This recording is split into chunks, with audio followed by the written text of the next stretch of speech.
ಎರಡು ಚಕ್ರದ ಸೈಕಲ್ ಸವಾರಿ ಮಾಡುವುದೇ ಕಷ್ಟ. ಅಂಥದ್ರಲ್ಲಿ ಒಂದು ಚಕ್ರದ ಸೈಕಲ್ನ ಮೂಲಕ ಕನ್ಯಾಕುಮಾರಿಯಿಂದ ಕಾಶ್ಮೀರ ಕಣಿವೆಯಲ್ಲಿ ಪ್ರಯಾಣ ಅಂದ್ರೆ ನಂಬಲ ಸಾಧ್ಯ. ಹೌದು, ಕೇರಳ ಮೂಲದ ಸನೀದ್ ಮತ್ತು ಅವರ ಸ್ನೇಹಿತರ ತಂಡದೊಂದಿಗೆ ಮಾದಕ ವ್ಯಸನದ ವಿರುದ್ಧ ಜಾಗೃತಿ ಮೂಡಿಸುವ ನಿಟ್ಟಿನಲ್ಲಿ ವಿಭಿನ್ನ ಪ್ರಯತ್ನವೊಂದಕ್ಕೆ ಮುಂದಾಗಿ ಕನ್ಯಾಕುಮಾರಿಯಿಂದ ಕಾಶ್ಮೀರದ ಲೇಹ್ ಲಡಾಖ್ಗೆ ಒಂದು ಚಕ್ರದ ಸೈಕಲ್ನ ಮೂಲಕ ಪ್ರಯಾಣ ಬೆಳೆಸಲು ಮುಂದಾಗಿದ್ದು, ಈಗಾಗಲೇ ಕೇರಳದ ಕಾಸರಗೋಡಿನಿಂದ ಕನ್ಯಾಕುಮಾರಿಗೆ ಪ್ರಯಾಣಿಸಿ ಕನ್ಯಾಕುಮಾರಿಯಿಂದ ಮಂಗಳೂರಿಗೆ ಬಂದು ತಲುಪಿದ್ದಾರೆ. ಈ ಸಂದರ್ಭ ಸನೀದ್ ಅವರು ಮಾತನಾಡಿ, ನಿತ್ಯ ನಿರಂತರವಾಗಿ ನೋಡುತ್ತಿರುವಂತೆ ದೇಶದಾದ್ಯಂತ ಮಾದಕ ವ್ಯಸನ, ಡ್ರಗ್ಸ್, ಗಾಂಜಾ ಇತರ ಅಫೀಮು ಪದಾರ್ಥಗಳಿಗೆ ಯುವಜನತೆ ಹೆಚ್ಚಾಗಿ ಬಲಿಯಾಗುತ್ತಿದ್ದು, ಇದರ ವಿರುದ್ಧ ತನ್ನಿಂದಾದ ಕೊಡುಗೆ ನೀಡಬೇಕೆಂದು ತನಗೆ ತಿಳಿದಿರುವ ಕಲೆ ಫ್ರಂಟ್ ವೀಲ್ ಸೈಕ್ಲಿಂಗ್ನ ಮೂಲಕ ಪ್ರಯಾಣ ಮಾಡಿ ಜನರಿಗೆ ವಿಭಿನ್ನವಾಗಿ ಜಾಗೃತಿ ಮೂಡಿಸಬೇಕೆಂದು ಕನಸು ಕಂಡಿದ್ದೇನೆ. ಅದರಂತೆ ಈಗಾಗಲೇ ನಮ್ಮ ಸೈಕಲ್ನ ಮೂಲಕ 3 ಸ್ನೇಹಿತರು ಸೇರಿ 2 ತಿಂಗಳ ಅವಧಿಯಲ್ಲಿ 2000 ಕಿಲೋಮೀಟರ್ ಪ್ರಯಾಣ ಬೆಳೆಸಿ ಮಂಗಳೂರು ತಲುಪಿದ್ದು, ಕರ್ನಾಟಕದಲ್ಲಿ ಸಾರ್ವಜನಿಕರಿಂದ ಉತ್ತಮ ಸ್ಪಂದನೆ ಲಭ್ಯವಾಗಿದೆ ಎಂದರು.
We have got a call, one of his team member called Rashid. He was a part of RDX group, Bangalore. So he called and said, Mushabhai, somebody is traveling from Kanyakumari to Leh Ladakh in a single wheel drive. I said, it's a challenge. I would like to meet him. So when he has our office ಗೆ ಬಂದರು, so our whole journey now in 10 minutes ಅಲ್ಲಿ ಕೇಳಿದೆ. I got to know it's not a simple thing. When I try to dig and ask a few questions, then I realized he's prepared for it, to be honest. So ಅವ್ರು ಕೇಳಿದ್ವಿ ಏನು support ನಿಮಗೆ ಬೇಕು ಅಂತ. Definitely it's not about only financial support. Actually ಅವ್ರಿಗೆ ಬೇಕಾಗಿದೆ financial ಸಪೋರ್ಟಲ್ಲಿ ಅವರು ಆ ಚಾಲೆಂಜ್ ತಗೊಂಡು ಆಗಲ್ಲ. ಸೊ ಓನ್ಲಿ ಕಮ್ಯುನಿಟಿ ಅವೇರ್ನೆಸ್ ಅವ್ರಿಗೆ ಬೇಕಾಯಿತು. So as you know, MS sports wear ಇದಕ್ಕಿಂತ ಮುಂಚೆನೂ ಕೋವಿಡಲ್ಲಿ ನಾವು almost mask up India campaign run ಮಾಡಿದ್ವಿ to help people giving back to the community. So we thought that's the best way. ಎಲ್ಲರನ್ನ connect ಮಾಡಿಕೊಂಡು will gather one morning session where ಅವ್ರದ್ದು ಏನು story in ಶಾರ್ಟಲ್ಲಿ ಹೇಳಿಬಿಟ್ಟು ಒಂದು ಅವೇರ್ನೆಸ್ ಕ್ರಿಯೇಟ್ ಮಾಡೋಣ. Definitely this campaign is very big. Already start ಮಾಡಿದ್ದಾರೆ. 2 ಮಂತ್ಸಲ್ಲಿ ಮ್ಯಾಂಗ್ಳೂರ್ ರೀಚ್ ಆದರು. ಸೊ ನಾವು ಅಗೇನ್ 4 ಮಂತ್ಸ್ ಅವ್ರದ್ದು ಜರ್ನಿ ಇರೋದು ಕಾಶ್ಮೀರ್ಗೆ, ಲದಾಖ್ಗೆ. ನಿಮ್ಮ ಕಡೆಯಿಂದ ಯಾವ ರೀತಿ ಸಪೋರ್ಟ್ ಮಾಡ್ತಾರೆ? ನಾವು ಅವೇರ್ನೆಸ್ ಕ್ರಿಯೇಟ್ ಮಾಡಬೇಕು. We can give us apparel brand MS sports wear. ನಾವು ಅವ್ರಿಗೆ ಟಿ ಶರ್ಟ್ಸ್ ಕೊಡ್ಬೋದು, ಏನೆಲ್ಲ ಅಪ್ಯಾರಲ್ ಕೊಡ್ಬೋದು, ಡೆಫಿನೆಟ್ಲಿ ನಾವು ಕೊಡ್ತೀವಿ. But that is actually not a end solution. ಅವ್ರಿಗೆ ಟೀಮ್ ಬೇಕು, ಮೋಟಿವೇಟ್ ಮಾಡಬೇಕು. ಇಲ್ಲಿಂದ ಫ್ರಂಟ್ ಇವಾಗ ಬಿಟ್ಟರೆ ನೆಕ್ಸ್ಟ್ ಬರೋದು ಗೋವಾ, ಕರೆಕ್ಟ್ ಅಲ್ಲ? ಸೊ ಆ ಸ್ಟೇಟ್ ಇವಾಗ ಸಪೋರ್ಟ್ ಮಾಡಬೇಕು, ಅವ್ನಿಗೆ ಸೈಕ್ಲಿಂಗ್ ಗ್ರೂಪ್ ಸಪೋರ್ಟ್ ಮಾಡಬೇಕು, ಮೋಟಿವೇಟ್ ಮಾಡಬೇಕು. ಡೆಫಿನೆಟ್ಲಿ ಅವ್ನು ಇವಾಗ ಇದನ್ನು ಅಚೀವ್ ಮಾಡಿದ್ರೆ it's gonna B world record. So that is end of the day ಇಂಡಿಯಾಗೆ ಇಟ್ಸ್ ಅ ಪ್ರೌಡ್ ಮೂಮೆಂಟ್.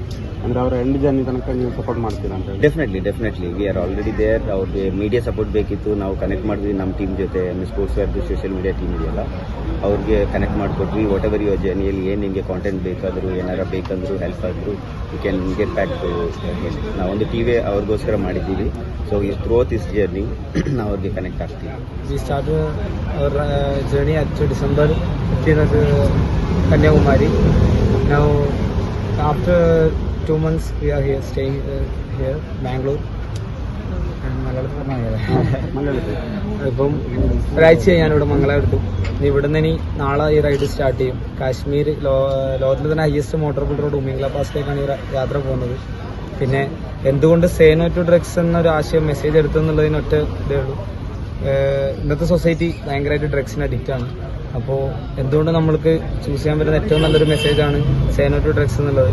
അപ്പോൾ പെർ ഡേ എങ്ങനെ നോക്കിയാലും ന്യൂസ് പേപ്പറിലൊക്കെ വരുന്നതൊക്കെ ഡ്രഗ്സ് ആണ്. ഡ്രഗ്സ് അടിച്ച് ആരെയും കൊന്നു അങ്ങനെയൊക്കെ ഒരു മെസ്സേജാണ്. അപ്പോൾ പിന്നെ നമ്മൾ ഡ്രഗ്സ് അല്ലാതെയും ലഹരി വേറെയും ഉണ്ടെന്ന് കാണിക്കാൻ വേണ്ടി, അതായത് ചില ആൾക്കാരുടെ ഒരു ചിന്താഗതിയുണ്ട്, സ്റ്റണ്ടേഴ്സൊക്കെ ബൈക്ക് സ്റ്റണ്ടേഴ്സൊക്കെ ഡ്രഗ്സ് യൂസ് ചെയ്തിട്ടാണ് സ്റ്റണ്ട് ചെയ്യുന്നത്.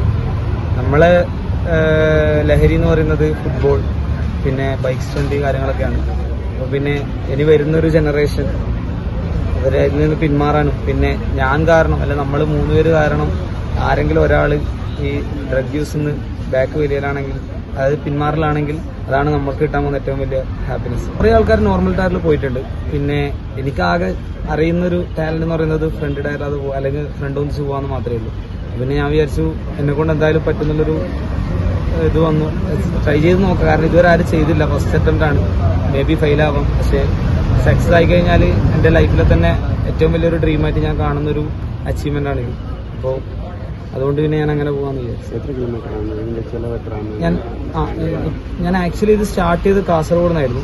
കാസർഗോഡ് സ്റ്റാർട്ട് ചെയ്ത് കന്യാകുമാരി വരെ പോയി. കന്യാകുമാരി നിന്നിട്ട് രണ്ടാമത് റീസ്റ്റാർട്ട് ചെയ്തതാണ്. ഇപ്പം ടോട്ടലി ഇപ്പം നമ്മൾ 2400+ കിലോമീറ്റേഴ്സ് കവർ ചെയ്തു. ഇനി 4500 സംതിങ് അത്രയേ ഉള്ളൂ. അപ്പോൾ എക്സ്പെൻസ് വരുന്നത്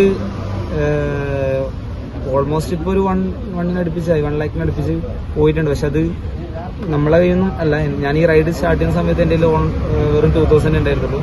ആൾക്കാർ ഓഫർ ചെയ്തിട്ടും പിന്നെ ആൾക്കാർ ക്രൗഡ് ഫണ്ടിങ് കാര്യങ്ങളൊക്കെ ഉണ്ടായിരുന്നു. പിന്നെ ഇപ്പം നമ്മൾ sports wear, ride skaters, team RTX എൻ്റെ ടീമുണ്ട്, അവരൊക്കെ സപ്പോർട്ട് ചെയ്തു. പിന്നെ VR സൈക്ലിംഗ് അവരൊക്കെ എൻ്റെ കൂടെ ഉള്ളതുകൊണ്ട് പെർ ഡേ ഫസ്റ്റ് ഡേ ഞാൻ 15 കിലോമീറ്റർ പോയിട്ടു. ഇപ്പം പെർ ഡേ ഒരു 50, 40, 60 ആ ഒരു റേഞ്ചൊക്കെ പോകുന്നുണ്ട്. ടീമിന്റെ റോൾ എന്താണ്? അതിൽ ഒരുത്തൻ എൻ്റെ മുമ്പിൽ എസ്കോട്ട്, അതായത് മുമ്പിലും ബാക്കിലും എസ്കോട്ടായിട്ടാണ് ഉണ്ടാവുക.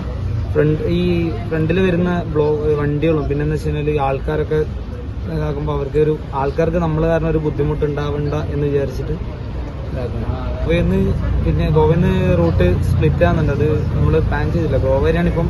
അല്ല, അവിടുന്ന് മാപ്പ് നോക്കിയിട്ട് വേണം പോകാൻ. ഒരു 1.5 to അടുപ്പിച്ചാവും. നമ്മൾ അതായത് എക്സ്പെൻസ് കുറച്ച് പോകുന്നതാണെങ്കിൽ നമ്മൾ റൂം എടുക്കുന്നില്ല, വെറും ഫുഡിന് മാത്രമുള്ള ഒരു എമൗണ്ട് ആണത്. അപ്പോൾ കുറച്ചൊരു എന്താ പറയുക ന്യൂട്രീഷനൊക്കെ കയറ്റി അത്യാവശ്യം നല്ല വെൽ സെറ്റിലായിട്ട് പോകുകയാണെങ്കിൽ ഏറ്റവും നല്ല സപ്പോർട്ട് കിട്ടിയത് കർണാടക, ബാംഗ്ലൂരിൽ നിന്നാണ്. ഇനി അങ്ങോട്ടേക്ക് വലിയ സപ്പോർട്ട് ഉണ്ടാകുന്ന പ്രതീക്ഷിക്കുന്നു. ഞാനിപ്പം തമിഴ്നാട് സ്റ്റേറ്റ് കവർ ചെയ്തു, പിന്നെ കേരളം മൊത്തം, കേരളത്തിലെ എല്ലാ ഡിസ്ട്രിക്റ്റും കവർ ചെയ്തിട്ടാണ് ഞാൻ ഇവിടെ വന്നത്. അപ്പോൾ ഇവിടുന്നൊക്കെ സപ്പോർട്ട് കിട്ടിയിട്ടുണ്ട്. പക്ഷേ അവിടെ നിന്നൊക്കെ കിട്ടിയതിൽ ഏറ്റവും ബെറ്റർ ആയിട്ട് കിട്ടിയത് ഇപ്പം ബാംഗ്ലൂരിൽ നിന്നാണ്. ಇನ್ನು ಮಂಗಳೂರಿಗೆ ಆಗಮಿಸಿದ ಈ 3 ಯುವಕರ ತಂಡದೊಂದಿಗೆ ಜರ್ಮನಿಯಿಂದ 15 ದೇಶ ಮಣ್ಣು ರಕ್ಷಿಸಿ ಎಂಬ ಘೋಷದೊಂದಿಗೆ ಭಾರತಕ್ಕೆ ಬಂದ ಯುವಕ ಜೊತೆಯಾಗಿದ್ದಾರೆ. So this whole say no to drugs thing is very inspiring, especially for people who have not started drugs and are being stopped from it. So that's very good. For people who have used drugs in the past and they're still hooked on it, I'm not sure if it'll work like that, but I mean, me especially, I've been a very big drug user back in the days. I remember this very clearly because I actually sat down and made a list like that once in my life when I was 18. I made a list of all the drugs that I've experimented with and took in my life, and it was more than 25. So many of my friends are heroin addicts, meth addicts. So I know what I'm talking about. And for me, it's because for me it all changed in 2017 when I was doing the inner engineering program by Isha Foundation, and it has been such a turnaround in my life. It all changed back then, and almost immediately I got out of most of the drugs that I was doing. Mariana took me a little more to get out of that, but it gradually happened, and these things for me happen just by doing yoga and meditation. These ancient Indian practices that you have here still very alive in this country, which are very dead in other countries. So, Indians can take pride in this, that they have such, ancient system and ancient wisdom here that you can make use of. And anyway, Isha Foundation is not only known for its transformational yoga and meditation programs, we're doing a lot of ecological programs. Last couple of years, there was the Rally for Rivers going on, Calvary Calling, and right now it's Safe Soil, which I'm cycling for. So I'm going to schools and universities along the way to raise awareness about soil extinction, because I think this is the most important ecological topic that needs to happen right now. We're losing 11 million acres of soil every year, and so few people even realize that it's a finite resource. So, but we're not only losing the soil, we're also losing all the water which is stored in the soil. We're losing tons of carbon dioxide every year. We're losing 27,000 species which are going extinct every year, species. So this is the beginning of the 6th mass extinction on the planet right now. And it has so many more consequences, social consequences for farmers' livelihoods. Malnutrition, wars, migration, everything is so connected to soil. So I'm trying to raise awareness about that, going to schools and universities. So please, everyone who's seeing this, check out safesoil.org as well. That's my humble request to all of you. ಈ ತಂಡಕ್ಕೆ ಮಂಗಳೂರಿನ MS sports wear, hope foundation, Olympic sports, MS sports ಹೀಗೆ ಜಿಲ್ಲೆಯ 10 ಹಲವು ಸಂಘ ಸಂಸ್ಥೆಗಳು ಅದ್ದೂರಿಯಾಗಿ ಸ್ವಾಗತಿಸಿ ಪ್ರೋತ್ಸಾಹ ನೀಡಿದ್ದಾರೆ. ಒಟ್ಟಿನಲ್ಲಿ ಮಾದಕ ವ್ಯಸನದ ವಿರುದ್ಧ ಜಾಗೃತಿಗಾಗಿ ಸಾನಿದ್ ಮತ್ತವರ ಸ್ನೇಹಿತರು ಕೈಗೊಂಡ ಫ್ರಂಟ್ ವೀಲ್ ಸೈಕ್ಲಿಂಗ್ ಯಾತ್ರೆ ಯಶಸ್ವಿಯಾಗಲಿ ಎನ್ನುವುದೇ ನಮ್ಮ ಆಶಯ. ಶರತ್ ಸಾಲ್ಯನ್, V4 ನ್ಯೂಸ್, ಮಂಗಳೂರು.